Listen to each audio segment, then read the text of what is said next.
Thanks for joining us, and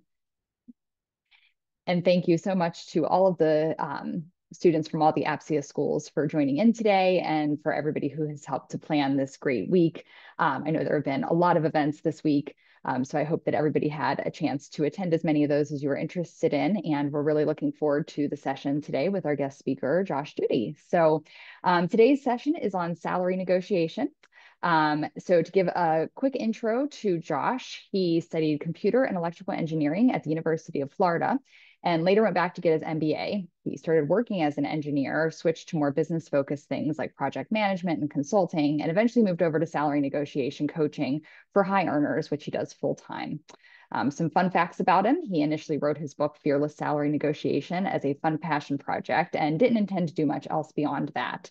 But when people started asking him if they could hire him to help negotiate, he decided to shut down the software company that he was building and focus instead on salary negotiation and coaching full time. And that was almost 10 years ago.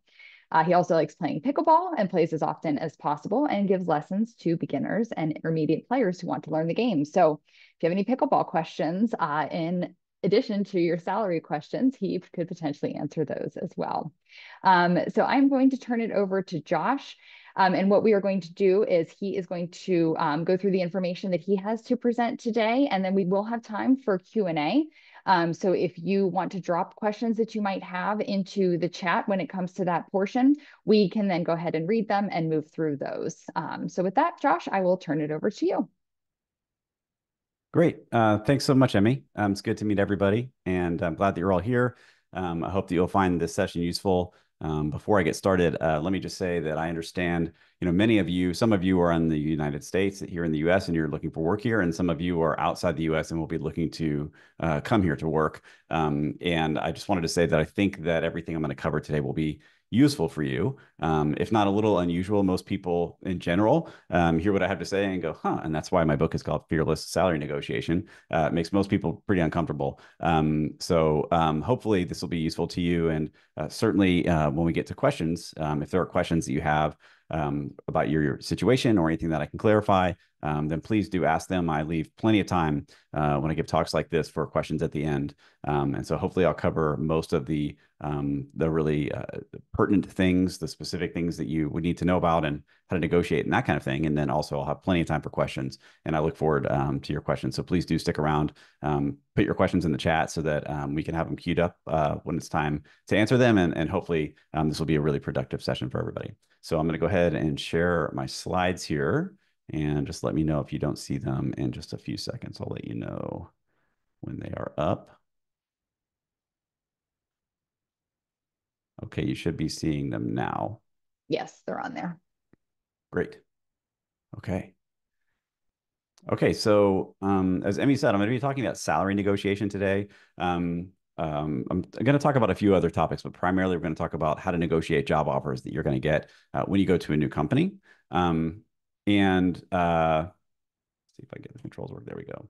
A little bit about myself. Emmy gave a great background on me there, but this is where you can contact me on LinkedIn, or you can email me directly at josh@joshduty.com. That's my primary inbox, and I read every email and reply to every email. So if you have any questions for me or comments or anything that you'd like to share after the session today, please feel free to email me at any time.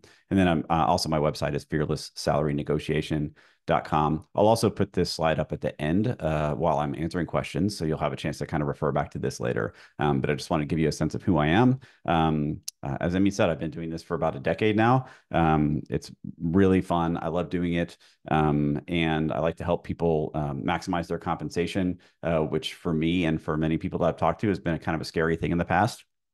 And so the reason I wrote my book was to help kind of demystify that and create a system that people could follow to negotiate and kind of work within the parameters of that really unique type of negotiation called comp or salary negotiation, which is a negotiation for sure. It's a traditional negotiation in many ways, but also is very different than a traditional negotiation because of the nature of companies and jobs and employment and compensation bands and budgets and all that good stuff that happens to be sort of just part and parcel of the way that companies run businesses and hire people and employ people. And so I've been able to carve out a nice little niche helping people do this for a while now. It's a and I really enjoy it. And I hope that you will take something away today. I think my primary goal for anybody who's attending this session really is, well, one, to teach you some things about salary negotiation, but two, when you get to the offer phase and hopefully get a job offer sometime soon here or maybe down the road, that you'll just remember in the back of your mind that, wasn't there a guy who said something about I should negotiate or something? And that would be good enough for me, that you just have a memory that you should negotiate, and it kind of gives you a little bit of pause before you just say yes and sign that job offer,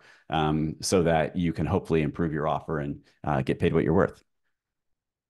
So we're going to talk about really three different kinds of topics. The first one is negotiation starts early. So I'm going to give you some things to think about when you might be negotiating and might be unaware that you're negotiating, kind of how to navigate some pretty common pretty common things that happen during the negotiation process that may not initially appear to be part of a negotiation. And then I'm going to talk about how to actually negotiate your contract or your job offer. And then I'm going to loop back and give you some things to think about before you negotiate, specifically my sort of interview strategy and philosophy, which I think you might find really useful and also pretty different from other. There's lots and lots of interview strategies out there that are all pretty good in their own way. One thing I like about kind of the internet is that everybody can sort of teach the same thing in many different ways. And one particular teacher's way might resonate with you, whereas another one may not. And so hopefully I'll give you a new way to think about interviewing that might be helpful to you as you interview later on, and maybe something there will stick as well. And then, of course, like I said, I'll leave lots of time for questions at the end. So I hope that as you're listening, you'll be thinking of questions. I suspect I may answer some questions that you have as we go. But if I don't, then I'd love to hear what your questions are at the end and do my best to answer all of them. Okay, so negotiation starts early. What do I mean by that? Well, the first thing that might happen that is actually part of your salary negotiation is what I call the salary expectations question. You may recognize this if you've pretty much ever interviewed for a job or had a job, then it will sound familiar. And that's something like what I have here on the screen, which is, what are you hoping to make if you come work with us? This sounds like an interview question or a recruiter question or a screening question. In other words, it sounds like something that they're asking you to kind of put you into the right group of people, of candidates, or to make sure they align you with the right role. But it's actually a way to kind of frame the negotiation so that you have fewer options later. That's not the purpose of that question necessarily, but that is the result of answering the question by giving them a number. And so I believe it's not in your best interest to share a number when asked this question. Very quickly, I'll kind of talk about why. So although this seems like an opportunity maybe to just kind of name your price if you want to go work somewhere, unfortunately, that's not how it works. So even if you were to give, say, a really big number, they're not just going to say, okay, it sounds good. Here's that number. Most likely, you're going to essentially be guessing wrong. And so the way I like to frame this is, instead of, what are you expecting to make? It's something more like, I'll talk to myself here. Hey, Josh, we're hoping to make you an offer for this eventually. We think you're going to be a good fit.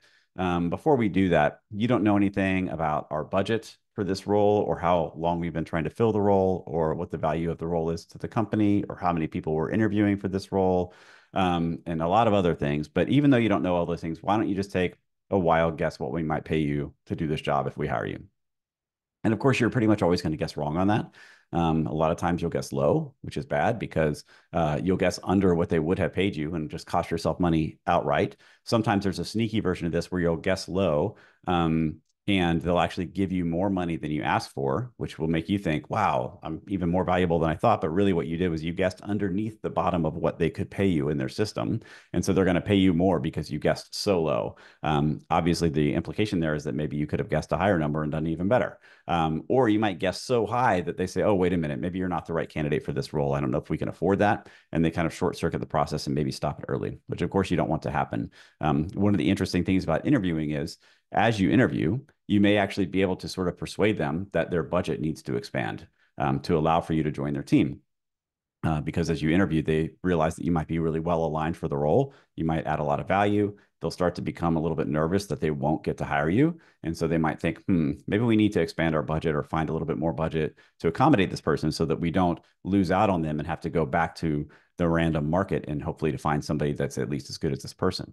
And so by guessing early, you can either cost yourself money by guessing too low, or disqualify yourself from an opportunity that could have been a good fit for you and whose budget may have expanded for you if you had just kept interviewing long enough to show them the value that you're going to bring to the role. So instead, I recommend that you don't share a number. How to do that is something like what you're going to see here on the screen, which is this is sort of, you could paraphrase this or use your own version, but I like to say something like, I don't really have a number in mind. I know I'll be a valuable addition to this team, and I look forward to hearing what you suggest when we get to that stage. So the important thing here is, one, that you don't give a number. Two, that you express enthusiasm about joining the team. You do want them to know that you're excited about the team, the opportunity, the work that you'll be doing, but you're just not sure what number to suggest. And then three, you kind of turn it back on them and say, I look forward to hearing what you suggest when we get to that stage. So you're signaling to them pretty strongly, I want to continue with this process. I think I'm a good fit for this role. I'm not going to give you a number, and I hope that you will give me a number when the time is right. And I'll let you decide when that time is. So this is a great way to avoid sharing that information, which again can kind of box you in earlier in the process, because this can often be one of the initial screening calls. They might ask you this. And so now you haven't even begun interviewing. You really don't know much about the role. They don't know much about you. And you may have already kind of drawn a little box of where you could be compensated. You don't want to do that. You want to leave that universe wide open so that you can interview, impress them, and hopefully elicit a really strong offer from them at the end of the process that reflects the value that you've demonstrated that you could bring to their team. So your big takeaway from this first part here is don't share your salary expectations. I talked about why that's important. I hope that this will stick in your mind. This is probably the single topic that I have written about and talked the most about on podcasts, in seminars like this, on my website, and other places, because it's so important that you leave this information out of their kind of dossier on you, so that they're forced to make an offer that reflects the value that you're going to bring to the team, rather than an offer that reflects the guess that you made as to what they might be willing to pay you, which are two different numbers most of the time. Okay, negotiate your offers. So now let's get into some negotiation. Now that you've gotten through the interviews, you have not disclosed your expected salary, hopefully, it's time for you to get a job offer that you've earned. So the first thing that I want to say is you should negotiate. And as I mentioned before I even started talking, there are lots of people here from lots of different backgrounds. They may not even be from the US, but might be working in the US. And I know that can be a very intimidating transition. And most people think, I don't know if I have leverage, or I don't know what I can bring to the table. I don't know why I could really command more, or even this seems like a pretty good offer. Maybe I should just leave it alone and kind of accept it as is. But I'm here to tell you that you should negotiate. Like I said, I've been doing this for about a decade for myself and for other people. And almost always the worst case scenario is that they say, oh, I'm sorry. I think you misunderstood. We made our best and final offer up front. We hope that you'll accept it. And that's kind of it. And so the downside is that they say no. And the upside is they might say, okay, well, let's see what we can do here. Right. And they try to work with you. So you should negotiate. And the main reason is that there might be a reason to negotiate, which is a little bit circular, but it's true. And the only way to really find out for sure if there's room to negotiate is to actually try to negotiate. You can't just say, people will frequently say, hey, can this be improved? You might get an improved offer from saying that, but you might also just get a kind of casual, like, oh, no, this is, we hope you accept this, which isn't necessarily a lie. They do hope you'll accept it, but it may have been negotiable had you been a little bit more forceful and actually negotiated, as opposed to asking whether you have permission to negotiate. So don't ask for permission, just do it. When you're negotiating, I have a kind of a few steps that I like to take all my clients through, and I've talked about over the years. And that is, the first one is you need to rank your priorities. So what is the thing that you most want out of the negotiation? Is it base salary? Is it more vacation time? If it's a public company and they're offering RSUs or equity in the company, do you want more equity? Do you want a sign-on bonus, or other things? And so it's important that you rank your priorities, because you're going to ask for one thing at a time. And I'll talk about this in a little bit. But in order to navigate through the negotiation to optimize the offer for the thing you care most about, you need to have a list of the things that you care most about so that you can act for them one at a time. So contrasting this, a common tactic that I see, this is something I often see in emails that come to my inbox from people who had a negotiation that didn't quite go how they wanted to. Maybe they didn't hire me, but they read an article or found an article that I had written later as they were kind of doing, a look back on their negotiation. And they'll say, hey, here's what I did. What do you think? And what they did was what I call this kitchen sink strategy, which is they offered all the things that could be negotiated. Hey, this is great. If you could just improve the base salary and maybe give me some more equity, and it'd be great if I got a sign-on bonus. And if you could give me a little bit more vacation time, and it'd be wonderful if you could provide a company laptop and maybe let me work from home 3 days a week, then I'd be really interested in this role. What can you do? And they think what they're doing is giving, the recruiter or whoever they're interacting with kind of maximum opportunity to give them maximum things. But really what they're doing is giving a recruiter a whole menu of items to choose from, which they can select one or two things from and say, sure, we can do that. But if they do that, of course, they're going to rank that list in a certain order, which is going to be different than your ranking. Your ranking would be most valuable to you to least valuable to you. Their ranking is going to be least costly to them to most costly to them. Usually those are inverses. Usually their list is going to be your list upside down, which means basically when you give them all those options, what you're giving them is an opportunity to go to the bottom of your priority list and give you one or two things that you really don't care that much about. And then you're kind of stuck because you asked for a bunch of stuff and they said, well, sure, here's two or three of those things. They're not very valuable to you. So you got some stuff out of the negotiation, but not what you really wanted. And it's kind of difficult to continue negotiating because they've been a good negotiating partner, giving you some things you asked for. So instead, what you want to do is focus on one thing at a time. And so you'll rank your priorities, which will help you to know what you want to negotiate in what order. Then you're going to negotiate one thing at a time from the top of your list to the bottom of your list. My rule of thumb is that you will get to ask for two or three things at most. So that's another reason to rank your priorities is you're saying, I want to negotiate base salary and maybe more equity. And if I'm lucky, I'll try to get to maybe a sign-on bonus or something like that. And so now you know that your mission is first, I'm going to see how good base salary can be.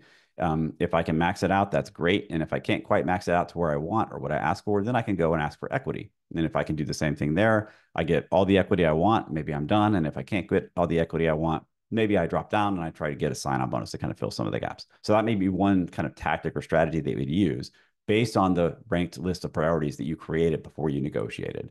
You'll negotiate one thing at a time, and that way you get to choose what the focus of the negotiation is, rather than letting the recruiter kind of choose from that menu of options that you might have given them. In general, most things that are quantifiable, my rule of thumb is that you would ask for 10 or 20% more. And so in the example I gave before, I said, base salary, equity, sign-on bonus. Those are usually the big three. The reason I talk about those is they're almost always the things that I negotiate with my clients. Occasionally, other things will come up. Usually, those other things come up when I'm working with, for example, an executive. Executive comp packages start to get more and more complex with lots and lots of factors in there. And so we might negotiate for something that doesn't look like base salary because there's something that could be more important to that person in the long run. But for the most part, it's going to be base salary or maybe equity. And so you'll look at, each year's compensation and you'll pick the thing that you care most about and you'll ask for 10 to 20% more of it.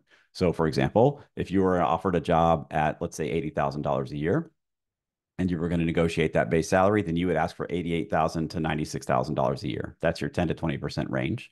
And the way you would decide where you are in that range is basically ask the kind of rhetorical question, how badly do they need to hire me to do this job for them? The worse that you detect that they need to hire you, or the more motivated you think they might be to hire you, then the closer to 20 you would get and the further from 10 you would get. If you get the sense that they might be closer to ambivalent, they've made you a job offer, so obviously they want to bring you on the team, but maybe they're not particularly motivated, then you would be closer to 10%. But notice that the floor on this is 10%. So if you're going to negotiate, the minimum you should ask for is about 10% more than whatever you were offered in the factor that you're negotiating. Yes. So before I get to this last one, let me just kind of recap. So you're going to prioritize the things that you care about from most valuable to least valuable to you. And your plan going into the negotiation is to ask for one of those things at a time. You're going to ask for enough that it's meaningful to you, usually 10 to 20% more. If you get a yes, so if you ask for 20% more base salary and they say yes, then you're done with the negotiation because you asked for something and they gave you the thing. Ideally, what you would do is ask for a slightly more than you know that they're willing to give so that you don't get a flat out yes and you can continue asking. That doesn't always happen. Usually you will not get a flat out yes. It's very unusual. It probably happens maybe 5% of the time or less. And so once you've gotten their response to your initial ask, then you would move on to your next ask, which will usually be the next thing on your priority list. And again, you might ask for 10 to 20% of that, or you might look at kind of the math on, well, how much is left over that they didn't give me relative to my first ask, and try to fill that gap in with the next thing on your list. And you can do that up to 2 or 3 times total. Then you probably have the optimized version of your offer. I didn't say this before, but the way that I usually recommend these asks is over email if you can. So you would write an email and say, I appreciate the offer. Here's why I'm a really good fit for the team. You offered $80,000. I'd be more comfortable at $90,000. If we can do that, then I'm on board. And so you're putting it in writing, you're making that ask, and then you'll see what they say, and then decide your next move from there. So general rule of thumb, rank prioritize, ask for the first thing on your list, ask for 10 to 20% more. And the last thing I want to say is that leverage is a word that comes up a lot. Your leverage is that you can say yes to the job offer that they made you. So that's really important. You don't need competing offers. You don't have to use sort of threats or ultimatums to negotiate, because by the time that they've actually made you a job offer, they're so far down the path and have spent so much money and time trying to persuade you to join their team, that it's worth it for them to end the process and get you to actually join the team. They would rather not start over or go find another candidate and begin the search all over again. That's very costly in terms of time and money. And so just the fact that they've identified a candidate that they want to work with, who is important enough to their team that they made an offer to, it means that they are willing to work with you and will probably be flexible in the negotiation, because you can say yes and you can be now a member of their team and give them something really valuable. So your leverage is your yes, and your yes is valuable when you negotiate.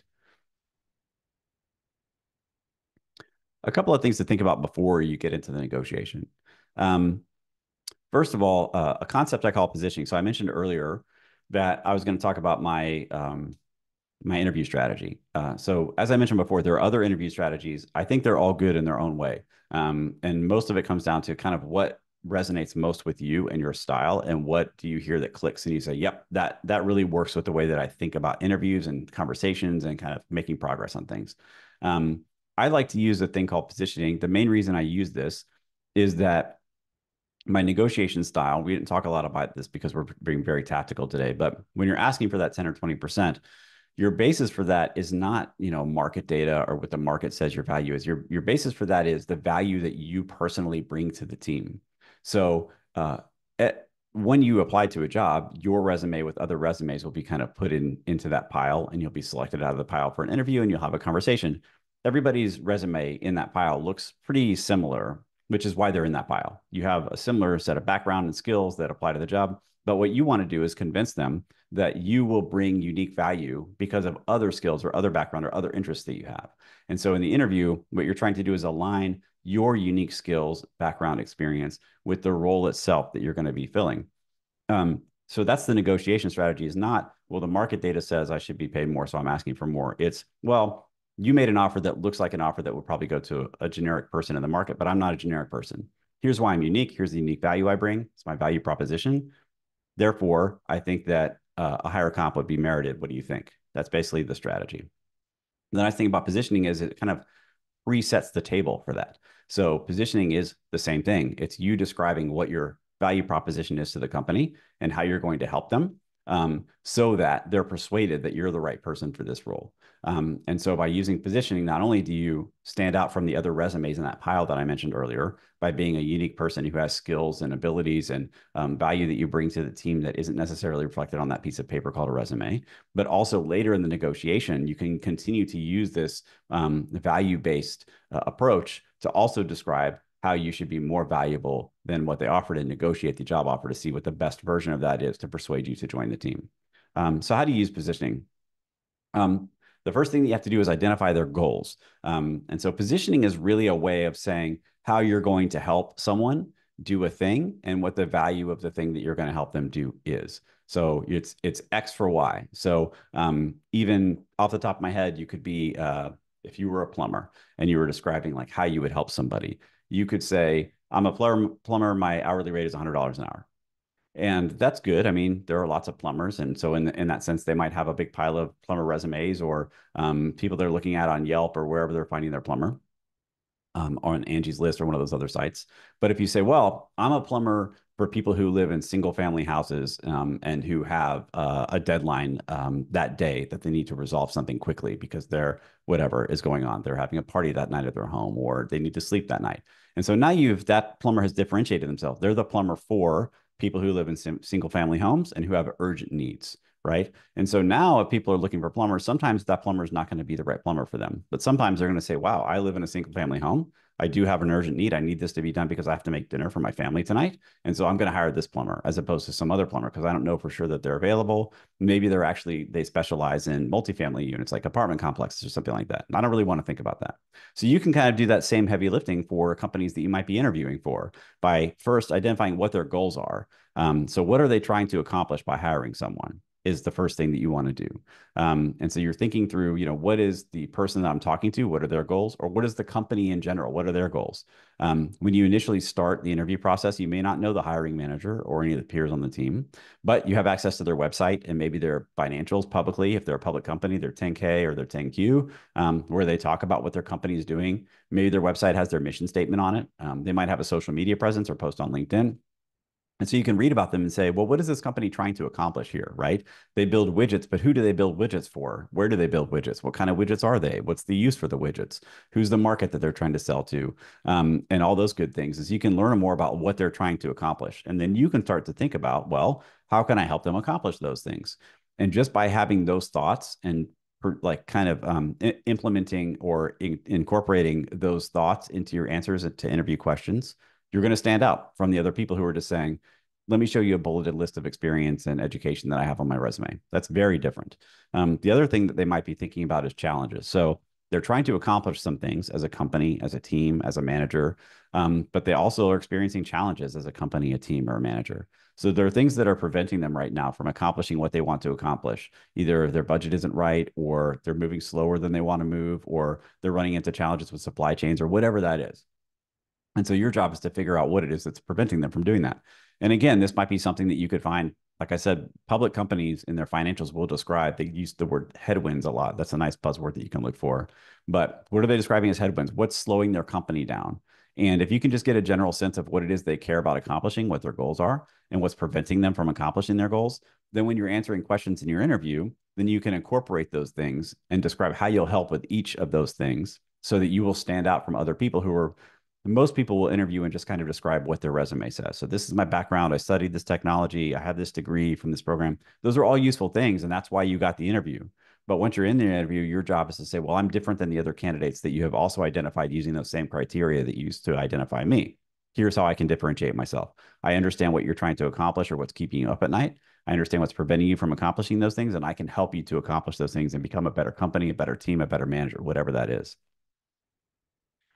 And then the nice thing is that as you interview, so I mentioned, it can be really difficult if you don't know much about the company. You're going into your first ever interview with a hiring manager, for example.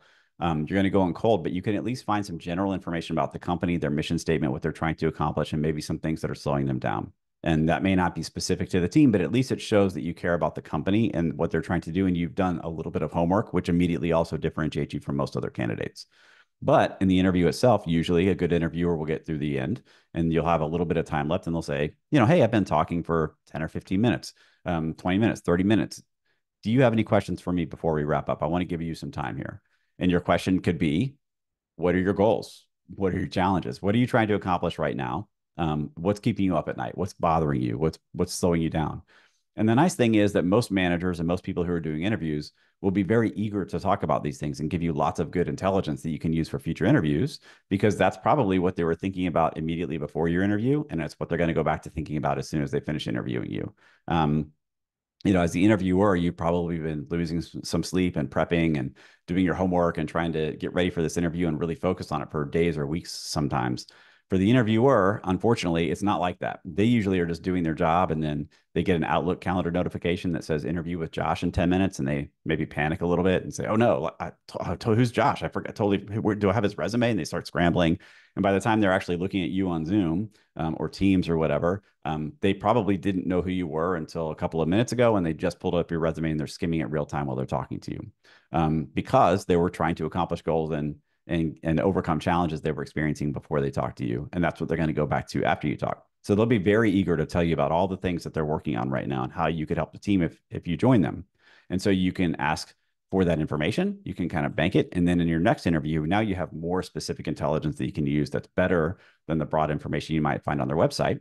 And you can update that list and just keep updating it and say, okay, well, I know this team is actually trying to accomplish these primary 3 things, and I can help them to do that. Which is awesome. And I can also help them overcome these 2 specific challenges because I have experience with that. So now when I am asked questions, I'll find a way to fold that information into my answers and say, well, I know that your company is focused on XYZ right now, and I can help you with that in these ways. And I'm really passionate about this thing.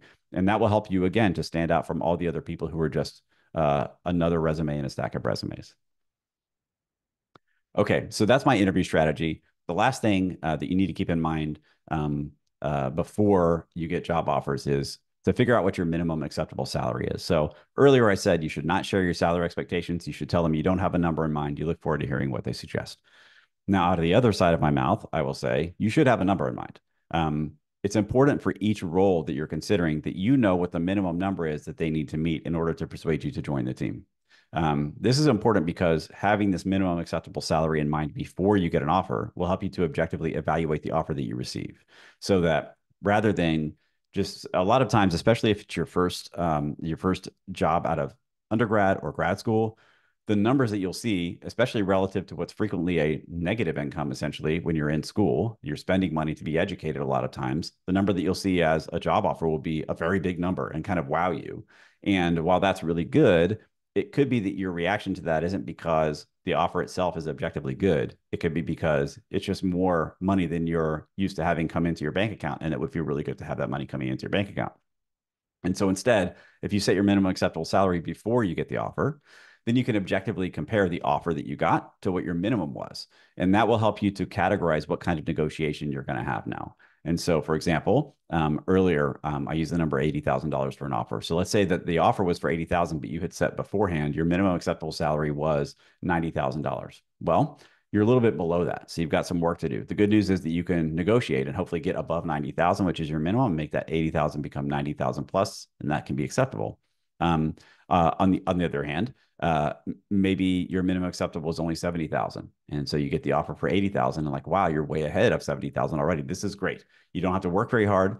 The question is, how much better can the offer be? Usually when the offer is that far below what your minimum was, then you'll find that the reason that delta exists is that you underestimated your value to the team and how well you could convince them that you were going to be an asset to your team. So the question is, how much better can this offer be? Those are very different negotiations. One of them, you're trying to improve the offer by about 15%. One of them, you're already 15% ahead of the game and you're trying to see how good it can be. So it's very important to know what your minimum is, because then you can just make an objective call on like, how good is this offer? It's not very good. It's fine. It's really good. And then that will inform how you approach the negotiation, how aggressive you are, how you think about the negotiation and the results. So quickly, I'll kind of walk through some things that you would incorporate into your minimum acceptable salary. Again, this is a number for you privately, and this number might vary by opportunity. So each opportunity is going to be different. I'll talk about that in a second. But it is important to know that this isn't necessarily just a single number for any opportunity that you're considering. This could definitely vary per opportunity. So one is just salary reference points. I mentioned market data earlier. So, sites like Glassdoor, if you're in tech, levels.fyi, or another general one is salary.com, you could find reference points that tell you for this kind of job in this industry in the US, here's about what the average pay looks like. And that will give you at least a general idea of what you should be expecting before you start getting offers. It's a starting point. This isn't the be all end all, but it is a good kind of ballpark estimate of kind of where you should be expecting to see the offer come in. The cost of living. So this can be adjusted, so you have your industry number, but if you have a job in an industry in Dallas, Texas, that's going to be a lot cheaper than the same job in the same industry in Seattle or in Washington, D.C., for example. Those are very expensive places to live. And so obviously your minimum acceptable salary might change depending on how expensive it is to live in the place where you'll be living when you work.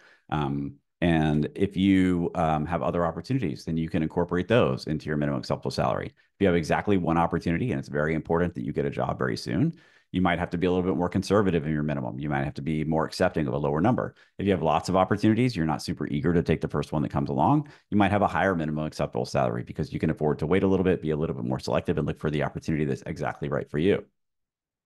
Risk is an important one too. So, there's a big difference between a job at a seed stage startup that's just raised their first round and a job at a 50-year-old public company. And so depending on how kind of risk averse you are, you might be willing to take a job at that seed stage company knowing it might not even exist in 6 months, but that's fine because I'm okay. Or, I need a more stable job. I've got bills to pay. I've got a mortgage. I have a family. I'd rather go work for a bigger company that's been around for a while where it's less likely that anything's going to happen to my employment anytime soon. And then your overall feel for each role. I think this is an important, very subjective thing, but if you're really excited about a role, the team is really good, the opportunity is good, you'll get to learn and do stuff that's really fun for you and could really boost your resume for future opportunities, then maybe you will take a lower salary to do that job. I don't think you should always do this, but I think it's totally reasonable to say, you know what, that's such a good opportunity. I'm willing to take a little bit less than I think I'm worth on the market to have that job. Or if it's one of your only jobs, but you could go and kind of wait for other opportunities, this one doesn't feel super great, then you might need a higher minimum acceptable salary. So you'd say, well, I will do the job, but I'm going to need to make sure that I'm paid enough to make it worth my while to do that job. That's not necessarily where you want to be, but most of the time, in cases where you're not just totally put off by the job, you can find some number that will say, yeah, if they'll get the comp up to this number, I could do that job and be okay with it. And so this is a very subjective thing. And you kind of mash all these together and come up with, for each role, your minimum acceptable salary. And again, that's really useful to you to objectively evaluate that job offer before it comes in so that you can then determine how you feel about the offer, but also what your salary negotiation strategy might be to maximize that job offer. So last thing is to pick your number and stick to it. So it's important to kind of objectively set that before you start, the interview process if possible, but certainly before you start negotiating, before you get the offer. And then I usually recommend to literally write it down, put it down somewhere that you can actually look at it and refer to it and say, my minimum for this job was $80,000, $90,000, $70,000. And so I'm going to stick to that. And my negotiation strategy is going to be designed to optimize to at least get to that number or above so that I can feel really good about accepting this role. Okay, so I was talking pretty quick there. I'm going to slow down now. Would love to know if there are any questions that have come in the chat. Like I said, I'll do my best to answer as many questions as I can. Yeah, we did have two questions in the chat, so I'll go ahead and read those. So one says, for this, I've heard that if you don't share the range, the hiring manager might believe that you didn't do the homework in advance. We should pre-check the salary window and the market situation and give a possible range. What do you think? I think that's possible. I haven't seen that a lot in my experience. I can't say that it doesn't happen. A way to kind of circumvent this problem would be that if the hiring manager sort of implies that if you don't know the range, you didn't do your homework, then one thing you could say is if the range is published in the job description, which a lot of places are doing this by default now. I'm going to put an asterisk on that and come back to it in a second. But if it's published in the job description, you can acknowledge like, yeah, I saw the range in the job description. I think I can work with that or something like that. Because usually they're proactively asking you this question. And so you can say, yeah, the range in the job description would work for me. Or if they are really persistent and keep asking you, what's your range? What's your range? What's your range? Then I think that it's totally fine to say, I don't really have a range in mind, but it sounds like you do. It sounds like you're trying to qualify me for a range. So if you're trying to qualify me for a salary range, why don't you tell me what that range is and I'll tell you if we're in the ballpark, right? And so that's a nice little, you can kind of flip it around on them and say, if it's this important to you that we make sure we're in the range, you tell me what the range is, I'll tell you if I'm there. And so that's what I would do. The asterisk that I said I was putting in the salary ranges with job descriptions is sometimes they are useful, sometimes they are not. There's a concept called malicious compliance, which is there's a lot of laws now that say in the job description, you also have to put the salary range for this job. That's a state by state thing. And so the ways that some companies are dealing with this is they're putting a salary range, but it's a totally absurd range. That's like literally like $200,000 to $400,000 or $100,000 to $250,000, depending on location or something like that, which is of course totally useless because you don't know where you're going to be in that range. But the nice thing is that that's a great way to kind of flip that around and say, yeah, I saw the $100,000 to $250,000 range in the job description. That works for me. So we're in the ballpark. If you want to keep going, let's keep going. So that's how I would approach that. Is I haven't found people being disqualified from jobs because they don't have a number in mind or have a range. And if the hiring manager is sort of dogmatic about you confirming that you're within the range, then you can just ask them, what is the range? And I will confirm. Or you can say, yeah, I saw the range in the job description. That looks good to me. I'm ready to talk to you more. Great, thank you. The next one I think we touched on, but I'm going to read it the way that it's written and then add a little bit to it. So the question from the student was, how does one navigate a conversation where salary ranges are already mentioned on the job posting? So the part that I'll add is that this is a question that I get frequently from students, which is if you have that range, kind of how far up should you go in it, at least to start out with that negotiation? Yeah, so this is simplified a little by one, you don't say a number until they tell you where you're starting in the range. So the only time that this would be really concerning with the kind of strategy that I outlined today is, if you're going to 10 or 20% and the number that you choose based on how much they want to hire you would put you outside the range. What do you do? I have found that what you do is you just say a number bigger than the range. And you have a couple of ways to do that. One is you can just do it, and a lot of times they won't say anything. I think everyone kind of knows that those published ranges are, I don't want to use the word garbage, that's a little strong, but loosely held, I'll say. Mm-hmm. And you can test that by saying a number bigger than the range. Also, they're super round numbers, which is a little suspicious, right? Like if it's like 100 to 250K, it's like, wow, what are the odds that the range for this job and their budget is just super round numbers like that? Not very high. So the first thing I would say is just try to negotiate outside the range. And if they push back, then you can kind of deal with that. But also a nice little thing that I like to do is if you feel like you did really well in the interviews, and that you are an outstanding candidate, even relative to the range, is that you could say something like, yeah, I'd like to be at this number, which is outside the range. You don't say it's outside the range, but you say this number. You know that it's outside the range. You say, and I understand that might cause us to need to talk about leveling this job up for me. And if we need to have that conversation, I'm open to it. And so you're kind of letting them know that I know that ranges overlap anyway, but if it's a deal breaker for you, I'd like to be at this comp. I know it's kind of above the range. And if we need to talk about leveling me up so that we can get me the comp that I think that I should have, then I'm ready to talk about it. That almost never happens. It happens. I mean, it's happened a couple of times for my clients, but mostly what it does is signals to them, you and I both know this range probably isn't quite right. So let's talk about what the right number is. And if you feel like I should be leveled up so we can pay me more, then I'm open to that. And it kind of, moves away an objection that they might have. So it's a little awkward, but it will happen rarely. Also, you can listen. Last thing I'll say in that is like, you can listen for sort of like keywords. There are things that recruiters will say. And one of the very difficult parts of my job is to sort of discern whether the recruiter is lying or not, or bluffing or whatever word you want to use. Sometimes they'll say stuff like, yeah, this is, we really worked hard to make this a really strong offer. We feel really good about it. Sometimes they'll say, yep, we're making you an offer. This is absolutely best and final. It can't be negotiated.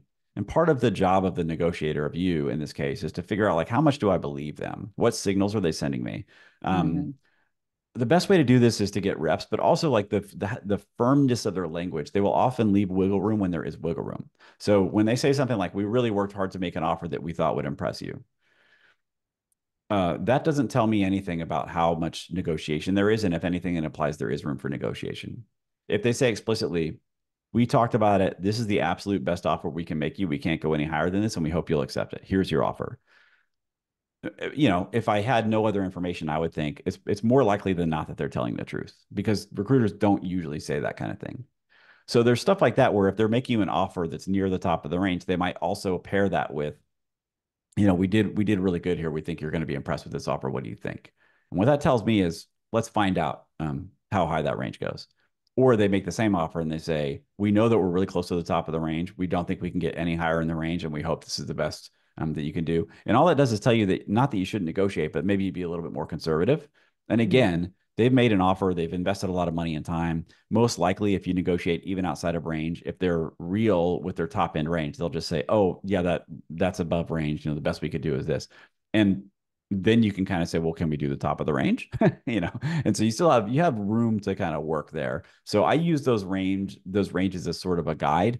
And of course, this also depends on prior conversations. I mean, if they ask you, the range is 100 to 120,000, would you be okay with anything up to 120,000, knowing we cannot pay you any more than 120,000 full stop? And you said yes. Then you'd want to be careful, right? You're negotiating there. And so I would not say that yes. I'd say, I'll look at it, I'll consider it, I'll let you know what I think, that kind of thing. Also, last thing I'll say, there are often, especially for public companies, there's a lot of things that don't have anything to do with that salary range. They're not usually posting a total compensation range. They're posting a base salary range. And a lot of things, there are other things that go along with base salary, like equity or sign-on bonus and other things that you can negotiate for. So you can say, oh, sure, that salary sounds great, but I'd like more equity, which is not in the range. Or that sounds good, the vacation doesn't feel right to me. I wonder if we can do this instead. Or that salary works for me, but I understand this is a work from office role, and I wonder if I could telecommute 2 days a week. Something like that. So that you can find other things to negotiate for that aren't explicitly described by that range. Right. Great. Thank you. We have another one that says, a lot of times the application form asks for salary expectations. How should we respond then? So I'll send you a link after we talk. I mean, that has a lot more information that you can share in this article that I've written. But the first thing I like to do is just try to leave it blank and see what happens. Um, if they're not, if it's a paper form, obviously, which would be pretty rare, but you just leave it blank and they might just let it go. Same thing for a web form that you're filling out with an application online. You might fill it out and just leave the expected salary number blank, and maybe it'll take it, and no big deal. If it won't accept the form submission with a blank number, put a fake number in there. So I like 9999999, just a bunch of nines, which is clearly a fake number. Either it'll submit and they won't say anything to you, or they'll come to you and say, hey, I noticed that you had this weird 999999 number. And then you can just fall back on what I said earlier, right? You say, oh, well, the reason I did that is I don't really have a number in mind. I'm excited about this role. I look forward to joining the team, and I hope you'll let me know what you suggest when we get there. And so, try to not give a number. If you must give a number, give a fake number. And then when they ask you about the fake number, go back to the script that I mentioned earlier. That will almost always work. Great. The next question says, if an interviewer asks the interviewee, how much do you earn in your current job, which I know is allowed in some states, not in California, how should the interviewee respond? I would advise very strongly against sharing that information. And I think that most of the time now, as the questioner mentioned, a lot of states have basically just outlawed this, so they can't even ask it. Mm-hmm. Even in a state where it's legal, those states also know that other states have outlawed it. And so what's interesting about this question is it's become a little bit taboo. They don't usually, there's not a lot of weight behind that request. And so if you resist a little bit, they'll be like, we tried. So, but I think a good answer is, I'm not really comfortable sharing my current salary. I don't want to focus on my current salary anyway. I want to focus ahead on this role where I want to make a big step forward in terms of the responsibility that I bring to the table and my compensation. And I look forward to hearing what you suggest when we get to the offer stage. So I wouldn't share it. I find that they're much less likely to push hard on this question than the expected salary question. But I would avoid sharing your current salary. And the reason is that once you give them your current salary, you've made their job way too easy, because now they don't have to think, this person is really qualified for this job. They've demonstrated their value over and over. How much do we have to pay them to persuade them to take this job? They switch to, what if we gave them a 5% bump over their old job? They'd probably take that, right? And those might be very different numbers. And probably the old job plus 5% is going to be a lot less than what you actually could command without them having that information. So I would avoid sharing that if you can. And the good news is that these days it's a little bit easier to not share that information. They're just not going to push that hard on it most of the time, in my experience. Okay. The next one is a two-part question. So the first one is, how important is it to discuss next chance to negotiate? For example, if you're not really content, but they tell you that you can negotiate again in 6 months. And then also, do you discuss the normal/average salary progression, such as bringing in a long-run perspective? Yep, two parts. I'll take the first one and then the second one. So the first part, you can talk about this, but you're almost certainly not going to get anything in writing, which is what would really matter. Companies just aren't going to do that. There's lots of reasons for it. Most of them, I think, are actually pretty good reasons. They don't want to sort of tie themselves to a commitment 6 months down the road when most companies don't know what's going to be going on in 6 months. So you can ask about that. But my preference would be to negotiate aggressively up front and see how good it can be, and understand that once you're inside the company, all bets are off in terms of even promises that they make you. When you're interviewing, when you're negotiating, if they say, well, we'll set you at this number and then we'll evaluate in 6 months, they might do that. They might not. And they're probably not going to put it in writing. And so you're at their mercy in that sense. And so I would not count on that. If you can get that sort of commitment, maybe you'll have like a really high agency, high trust manager who actually will follow through on that. And maybe you won't. Or maybe you won't even be working for that manager in 6 months. And the new manager will say, I don't know what they told you, but that's not how it works here. So there's a lot of risk there for them and for you to try and make that commitment and make it stick. It would be nice to get assurances there. And sometimes companies will tell you this is how it works. So the second part of the question is, what happens with career progressions? Again, you're probably not going to get anything in writing, but that's a good question to ask the hiring manager, or even potential peers that you might be interviewing with, right? So you'll often interview with people on the team that you might be working with, and you could ask them, how long have you been there? What's the career progression look like? What kind of opportunities do you have? What's happened with your comp over the last 3 years since you got hired? Is it a thing that happens automatically? They give raises or you have to earn them? Like, how's that work? Right. And I think it's okay to be a little curious about this. You don't want to spend a whole lot of time in your interview kind of talking about future comp, that might send the wrong signal. But I think asking what's career progression and comp progression look like, what's your experience been like, people are usually pretty honest about that. And I think you'll get good information. So you could also ask the hiring manager that. You could ask the recruiter that. They might know or they might not know. Recruiters are kind of weirdly disconnected from that kind of thing. So they may be totally unaware, depending on how big the company is. But I think it's worth asking about. And ideally, you'd be able to find somebody that you know that works there that could actually tell you what their experience is like, because they'll probably be more unfiltered than, say somebody who's interviewing you and hoping to persuade you to get a job. Great. And then we had one more in the chat. I once had an employer push me to share my salary expectation, but when I asked what their budget is, they said they are not supposed to share the budget. What would you do in these situations? Well, first, I would try to really hard not to be sarcastic or snarky.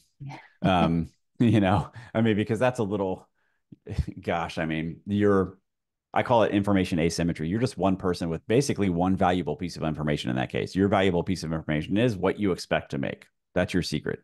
They have tons of valuable information, and they're saying, we have tons and tons of information already, and we also are greedy and want your piece of information too. Give us your information too. Now we have all the information. You have none of the information.